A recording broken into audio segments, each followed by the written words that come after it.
Hi guys, it's me, just Lunacy again, and in this video, I should be covering episode 10 of season 2 of Dragon Ball Z. And the name of this wonderful episode is The Prince Strikes Back. Now, I don't know if this is a reference to what happens in the show, which is true, or the fact that it sounds very similar to The Empire Strikes Back, a Star Wars fame. So, either or, it's still pretty cool episode. But as you can tell, this is where Prince Vegeta actually fights back against his superiors, and it's the first strike against his Master Frieza, or his former Master Frieza. So, let me begin by saying that in this episode, the Doria, the big fat pink spiky head guy, is chosen to go on and clone and dead day after they disrespect him in front of his master Zarbon. So he's trying to capture them, but he doesn't know anything about reading power levels or sensing spirit energy. So he needs a scout for that. So he's basically just following them by sight. And when they disappear into a canyon area, and Namek, he lost sight of them. So he had to spend a good amount of time to look for them. But when you know it, he eventually finds them. The one spot that they ran away to, and he finds them in the big canyon region. But the thing of it is that first he was blinded by the solar flare technique, and I like the way they show all the comeback of the Vigi comeback for the Doria from his perspective from the solar flare technique. That was actually pretty cool. Very good attention to detail on that. So anyway, the Doria ends up blasting the area with like a very impressive blast. Now, I gotta say that with these blasts, it gets very big and very destructive. But there's gonna be a certain time where that becomes a little bit too samey in my opinion, but you can only blast so much and then be the same level of power as someone else doing it. So yeah. The funny is that all these blasts have to be orange in color, whereas I think it'd be more appropriate to have it be pink, like Rogue on in the series. But I guess orange is good enough too. So he destroying the stuff. We also cut back to when Goku is coming to Namek using the weird space capsule that was redone from a sand space pod. Now the thing is that I don't like what they do with this, because usually you would think that it'd be like a straight point from Earth to Namek, like a straight run. But no, in this one they do curvatures, major curves in the path. I suppose that they're trying to include the possibility of Earth speed, of space-time being curved and all that. But still, it's kind of like a too sharp of a turn for my liking for that.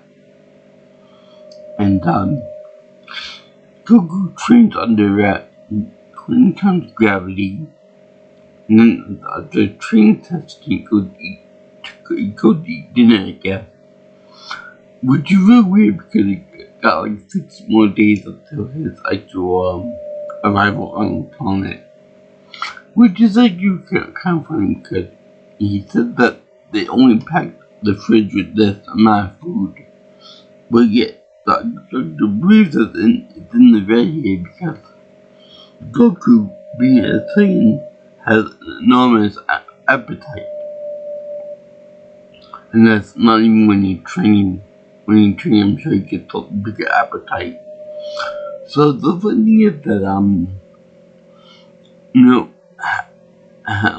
if Goku can put down so much food, wouldn't it make sense to put more than the average amount of food in there for a whole week's travel time? I mean, he's obviously getting rid of food. And then on the return trip, if you come home with other guests, go on Krillin and Bulma, wouldn't it make more sense to have a whole half of a spaceship full of just food? And by the way, he remarks that he loves to train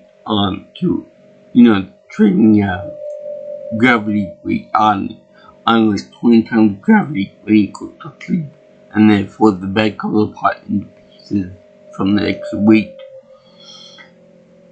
I always thought that they had like a special compartment for the bedroom that was still normal gravity, but everywhere else was affected by the gravity, of the gravity train. And another thing too, if Goku is about to eat, wouldn't that also be affected by the 20 times gravity of the training exercise machine there? So then in that case, whenever he eats or drinks something, wouldn't it go down his esophagus in the same way as 20 times speed? Women, that'd be very uncomfortable. Do it like that. Okay? And then also, another thing too is that when you see Goku produce a lot of waste from eating a lot of food, where does the waste go? Where does his bathroom waste go to? Does it get ejected outside the pod or whatever? Does it go out the window? What? Now that's a good question. Back on Namek, they show Bulma in the little house, talking communicating to her father. This is actually something I just picked up on just now, but right there, that communication device, like light years from Namek to Earth, with no break in between it, with no pause. I mean, that's superluminal communication right there. That should win a prize somewhere, like a Nobel Science Prize or something. But they did use it as a communication joke. Although it would be real funny if when Bulma drops it into the bathtub, if it ends up shorting out, and then you got superluminal communication in a underwater roof casing. That'd be pretty funny. But yes, that'd be pretty hilarious. So yeah, of course they have to have her in the bathtub with the bubbles covering up her naughty bits there. I'm sure Vegeta wouldn't like it for us to see that. Yeah. So they have to fight with them, and then they also have a match with Vegeta Vegeta versus the Doria. Now, this is one of the instances of I guess you could call power creep, because back on Earth when he fought with Vegeta versus Nappa with Nappa and all that, Vegeta was built up like the ultimate bad guy, the ultimate powerhouse. Can't be defeated. He was never defeated. He bosses around Nappa like it's not nothing. But he's superior in every way, Nappa, which is true. But but we see that the Dory at least is the same, if not more powerful than Vegeta when he went to Earth the first time, when he first struck down Earth. But now, because of the Senkai boost, my man Vegeta over there is much more powerful than Dory. And Dory doesn't know like this. You would think that there would be like a Frieza would tell Doria and Zarbon, that Saiyans get more powerful whenever they fight in battle and fierce battle with that. So, he'd be more powerful than the Doria at this point.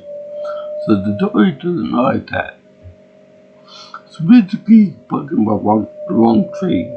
And he tried to slug him, but and just before that, we see that the Doria is pretty much begging for Vegeta's scatter, because he doesn't know how to read power levels and such. But Vegeta does. I guess when it look kind of with Goku on Earth with the Kamehameha versus the Gauss gun in this spectacular and CJ inducing move by those two, he gained the power to sense power.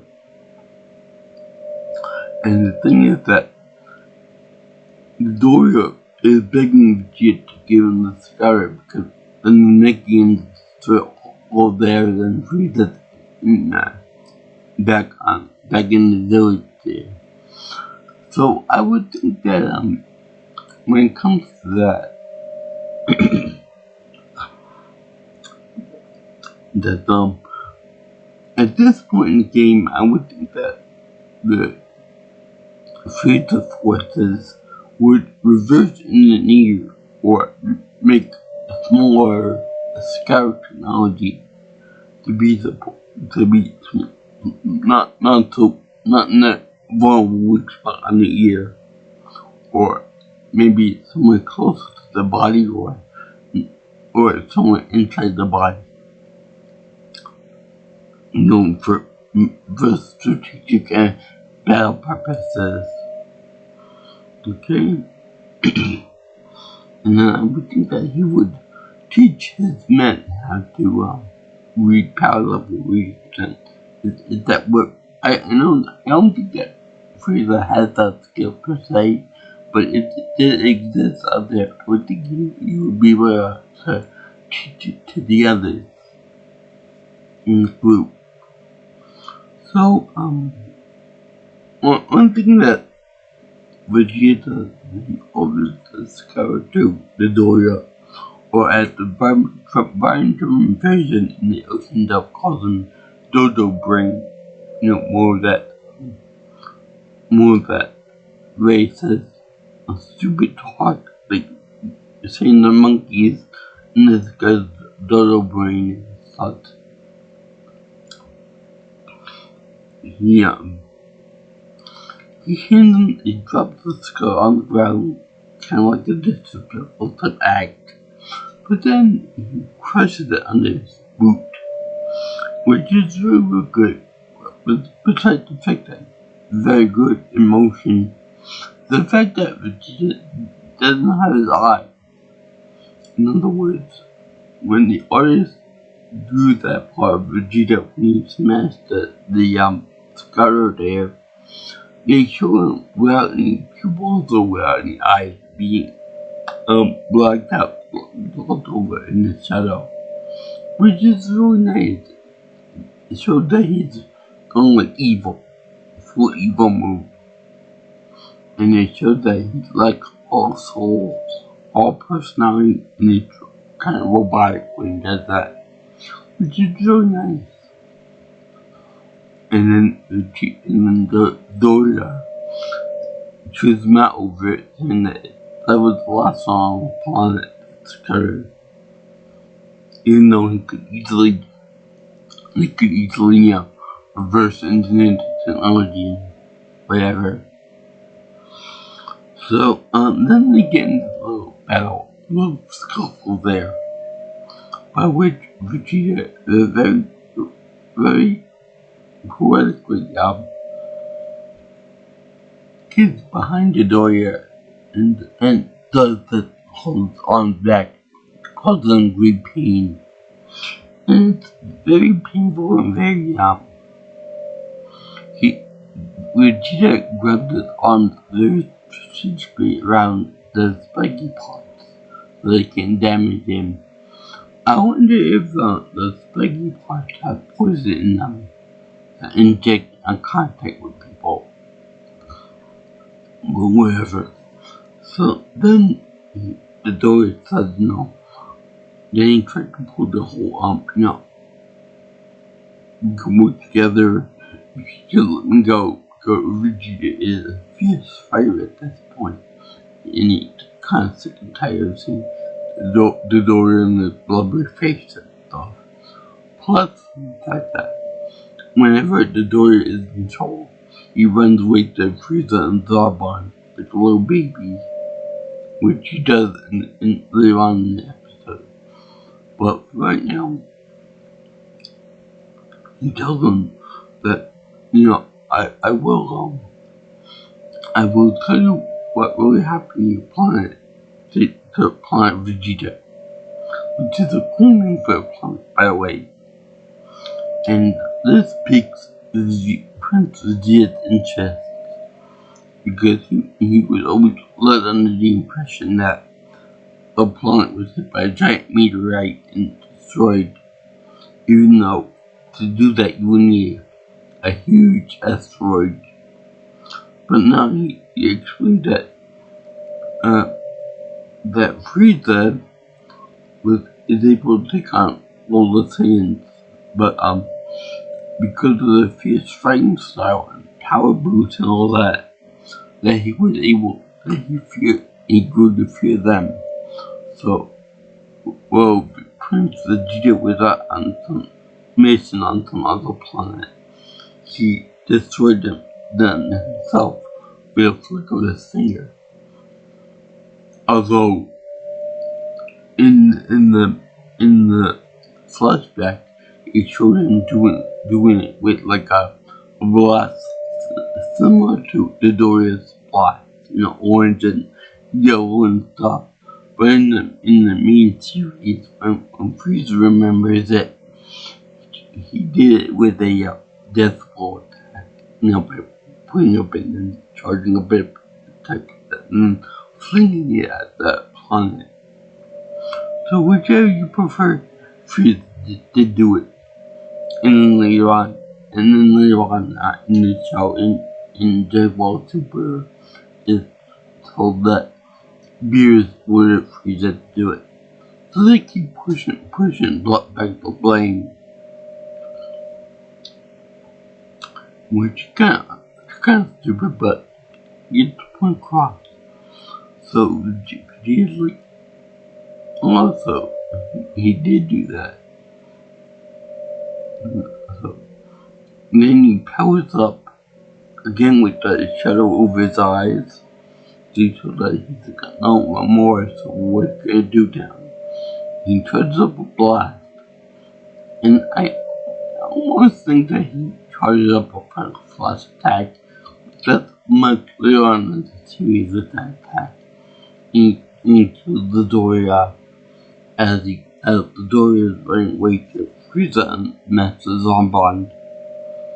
Now, it's kind of funny because he does power up, he overwhelms the Doria with a giant Titus, many times bigger than he is. The Doria's like a child, but when they show him getting erased, they show him getting his head lopped off and suffering from his big fat body. And this is actually kind of funny because when Nappa gets destroyed by Vegeta, and then when Frieza gets defeated by Goku, they put on a funny face that they were just punched in the gut multiple times, or in the private region. They didn't do that for the Doria for whatever reason. I have no idea why. Maybe to be more serious, or maybe it could have been that because Vegeta was finally fighting back against his psychological abuser for so long that they want to make it more serious. And because Goku didn't really know that much about this Saiyan heritage, he wasn't really affected that much by Frieza that directly and stuff. That's when they kept on with the silly face and stuff, and that's why they did that with Nappa too. More of a conquest and to him. Let's see, well, yeah, we're real good fight for Vegeta to kill him like that. And kind of fun too, in that even though he said, that whenever that Vegeta has always been unhonorable by shooting him in the back and such, it's like a comfortable spot for my shoot from the cowardly way. And sure enough, when the Doria was running away, that's when Vegeta launched a giant beam at him and killed him. Also, this could also be one of the first attacks. It's like many times bigger than what the receiver can put out. Like, what best comes to mind is during the Cell fight with Gohan that he turns up maximum Kamehameha with the counter Cell Kamehameha as the last minute or less. So I think that this could be a forerunner for that type of attack, like overwhelmingly huge. And then the next big fight we have is between Vegeta and and Zarbot, which is quite nice, quite cathartic too. And so it transformed into the lizard monster form, and then it wrecks Vegeta again. But let's go on like kind of a term for the better for Vegeta, in that because Frieza and his men are like seen as like ultimate evil and stuff. Vegeta is like, I'm gonna be evil, but just to be on the side of the evil guys. But if not, I'm gonna strike against them and doing the good guys for temporary reasons. So that's kind of a good moment. We always think of that type of Vegeta when we think of the Demon Force fights. And he fight with Gildo, Orkum, Jason Berger, and then Captain himself. And then he's really starting to be like, more of an anti-hero than an actual hero himself, or a bad guy, full-on bad guy. Because it's driven, against the smaller masters, more powerful enemies. The enemy is my friend, that type of thing. And let's see it now. This is a real good episode. Yeah, Kyle Harvard doing the voice actor, which does the scenario. Next time on Tech Museum, blah blah blah, which happens to be the same voice actor that plays Captain Genie in the next series of episodes. So yeah. I thank you for watching my video on my review of the 10th episode of Season 2 of Dragon Ball Z. The Prince Strikes Back, which obviously could refer to the Star Wars movie, Empire Strikes Back, but this is more about Vegeta striking back against his former masters and commanders, and more powerful psychological guy. Because before this, the dog could easily beat up Vegeta. Not anymore. That was pretty quick bout.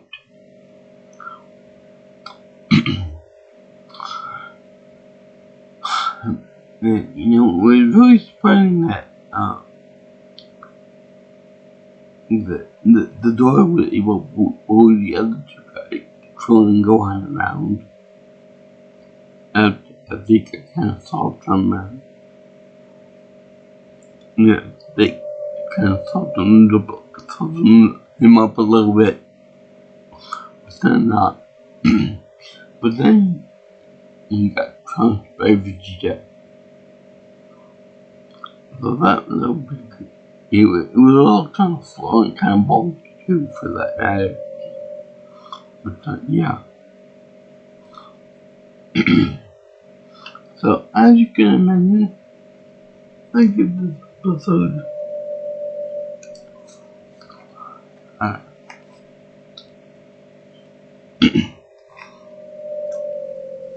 a big fat appreciative pool, because it was a nice character development episode for my man Vegeta over there. Because with this episode, it gave him more of an impetus to hate Master Frieza, Zarbon, and everyone else from the Frieza Force. Because now that Dodo Brain told him about it, he now put the blame squarely on Frieza for destroying his whole planet. All of his people, including his father. The only people at this point survived on Vegeta's explosion were Nappa, Vegeta, the Prince Vegeta, Goku, Kakarot, and Trunks. Those four people. Everyone else was completely wiped out. And even Vegeta, I don't do this for my people on my race, or my people on my planet. I'm doing it just because you pissed me off, and I wanted them, and then kill them. That's probably not a good idea to piss off someone that's more powerful than you and faster and more nimble than you are.